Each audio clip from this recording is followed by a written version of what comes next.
Қағанақбас, қылкеңірдек, ши-борбай. Баяғы өткен заманда Қағанақбас, қылкеңірдек, ши-борбай үшеуі жолдас екен. Бір күні бұлар бір тоқты ұрлап, айдалаға апарып сатыпты. Тоқтыны бұтарлап, етін қазанға салайын деп жатып Қағанақбасқа: «Жынын төгіп кел» деп қарынды беріпті.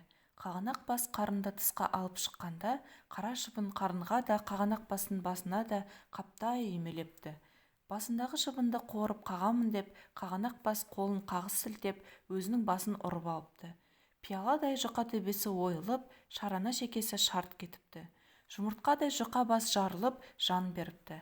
Қағанақбас қалайша кешікті деп, ши-борбай далаға шыға келсе, өліп жатқан Қағанақбасты көре салып: «Әй, әттеген-ай!» деп, екі қолменен екі санын салып қалғанда, шидей-борбайы шорт етіп, ол да мүрдем кетіпті.